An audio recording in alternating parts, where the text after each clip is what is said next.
Lah hidup ini terus selalu mengikuti aturan dari kitab.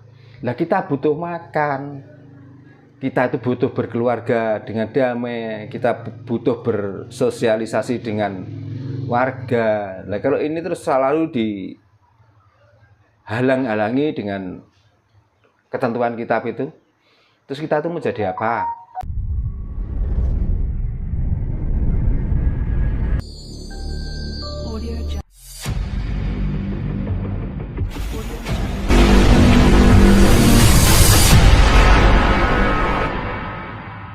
Marilah kita kembali ke ajaran Islam yang sebenarnya, yaitu Islam rahmatan lil alamin.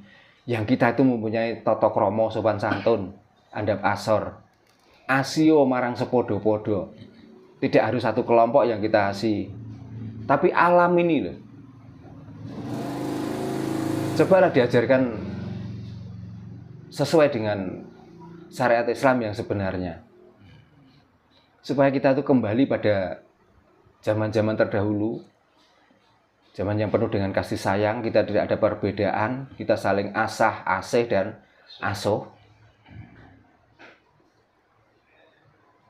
Sebenarnya saya juga menyayangkan 20-30 tahun yang lalu, walaupun waktu itu juga pernah terjadi di saat G30 SPKI, karena tertuduh kafir, tertuduh tidak beragama, banyak korban, orang-orang yang tidak tahu tentang dosa itu menjadi korbannya. Tapi setelah itu kan damai lagi, kita saling bisa bermasyarakat dengan baik, kita saling bisa menghormati, menghargai. Nah sekarang ini loh, zaman sudah maju, pengetahuan kita sudah luas, dari media elektro, media siar, media apa saja. Tapi kok malah seperti ini? Lah dari situlah mungkin orang-orang itu, sehingga daripada ngikuti yang seperti ini, mendingan coba saya tak berhenti.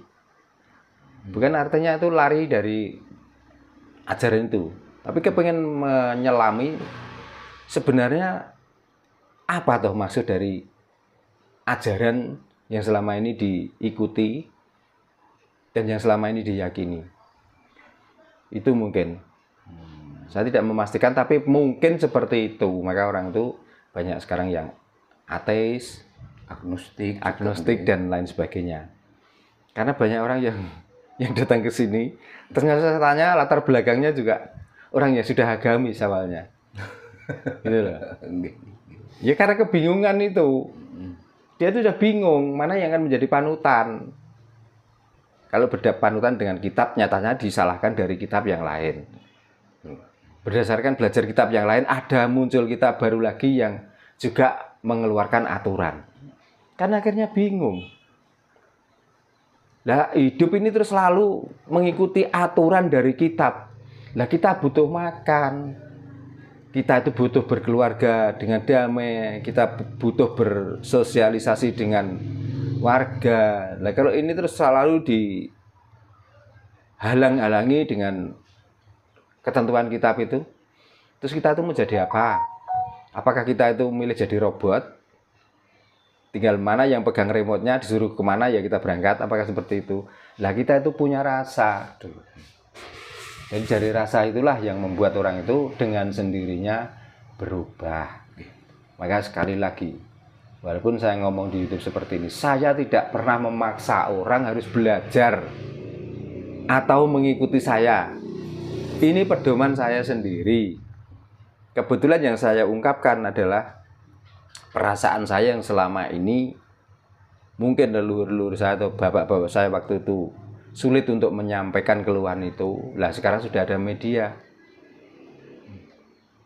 Kalau saya nunjuk salah satu orang, siapa yang saya tunjuk? Kalau media kan mewakili dari beberapa orang yang sebenarnya ya sudah tahulah bahwa ajaran itu baik mungkinnya.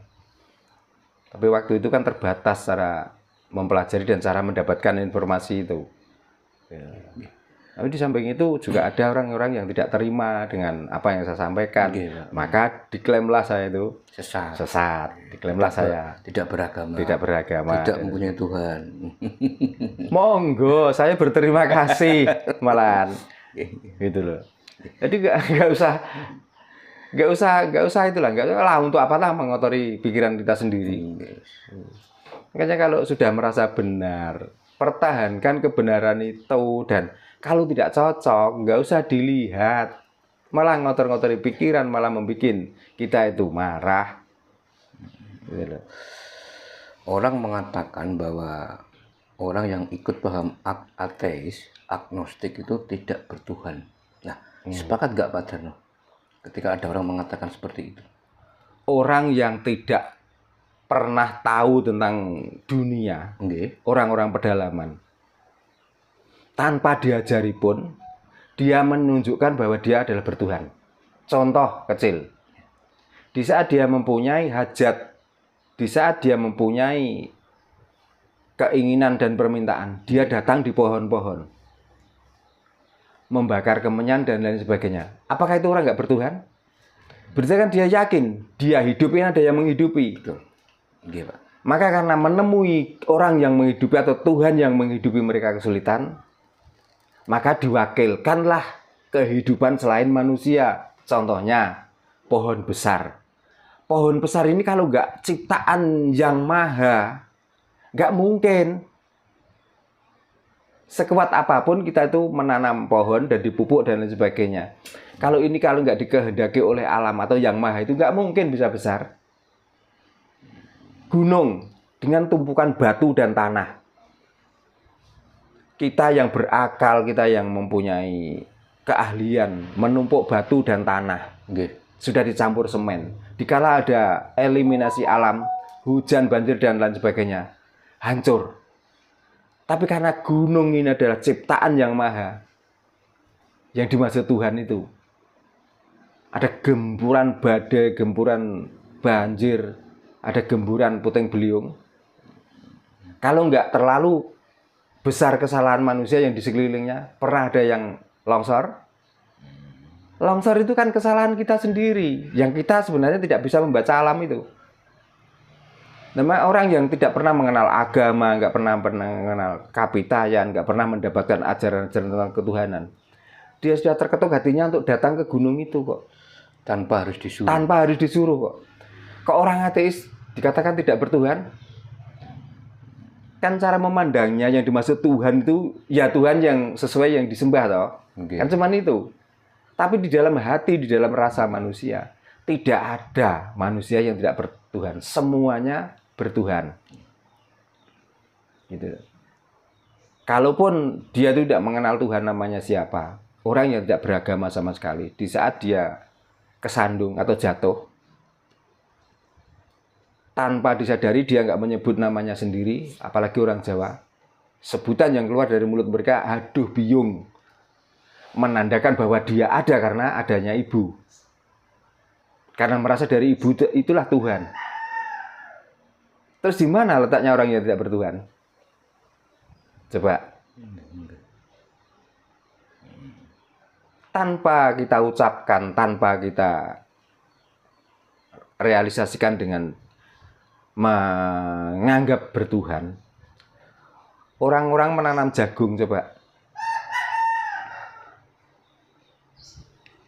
Itu dengan sendirinya kan dia sudah bertuhan karena dia menitipkan satu biji jagung dan dia yakin akan tumbuh, itu ditumbuhkan oleh alam artinya juga Tuhan.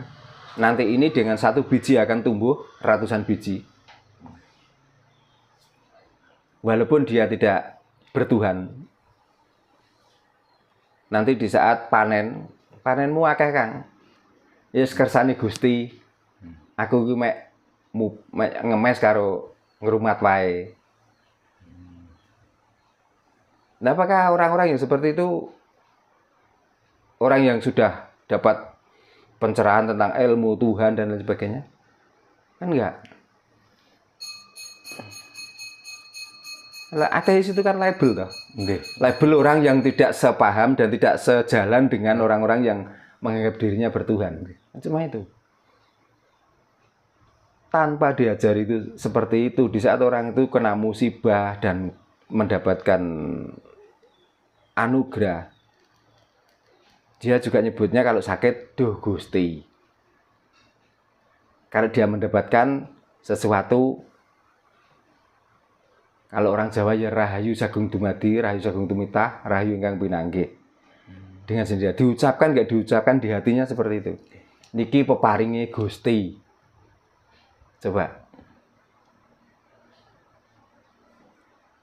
Ini kalau meneliti itu yang keseluruhan, jangan setengah-setengah. Jadi nggak mengeklaim orang ini ateis, ini orang nggak beragama. Jangan seperti itu. Mungkin pemahaman mereka itu menganggap Tuhan ateis itu yang disembah itu tidak sama dengan Tidak Tuhan. sama yang disembah mereka. Karena yang disembah kan Tuhan yang gaib, Pak. Iya. Nah itulah. Salahnya kan di situ mereka. Ya, makanya sampai kadang-kadang, makanya mari kita itu belajar dari agama itu yang seksama. Kalau agama mengajarkan bahwa agama adalah mengajarkan untuk kita itu saling menghargai apa yang ada di alam ini, ya kita ikuti. Kalau ada orang yang mengajarkan, orang yang dianggap berilmu dan lain sebagainya, kok sudah mengajarkan tentang wah ini salah, ini benar, ini harus dimusuhi, ini kafir dan lain sebagainya, jangan didengarkan. Nah nanti tidak menjadi orang yang bisa mengayomi alam dan isinya ini. Betul. Kan kita nggak bisa selamat. Wong agama itu mengajarkan tentang keselamatan. Keselamatan pun bukan diri sendiri, untuk alam semesta ini. Begitu. Ini terkait dengan agama, Pak. Sejak kapan agama itu ada dan kenapa orang itu harus diwajibkan untuk beragama, Pak Darno? Sejak kapan agama itu ada ya? Karena agama sudah sering kali saya sampaikan. Agama itu milik orang Nusantara. Ya mulai Nusantara berdiri inilah sudah ada agama. Bukan produk dari Timur Tengah, nggih? Nah orang Timur Tengah apakah mengenal agama? Kan nggak mengenal agama toh. Kan setelah ajaran itu diikuti di sini, maka inilah dianggap agama. Kan begitu. Ya sejak kita lahir itu sudah beragama. Makanya kalau ditanyakan, ya setiap ada kelahiran yaitu mulai ada agama. Jadi nggak ada awalnya begini tidak. Mengatakan bahwa orang yang pertama diajar langsung oleh Tuhan, ya memang kok nggak diajar oleh Tuhan. Kita lahir itu walaupun kita nggak bisa ngomong sudah bisa merasakan lapar dan dahaga kok. Berarti kan kita berkebutuhan untuk makan dan minum.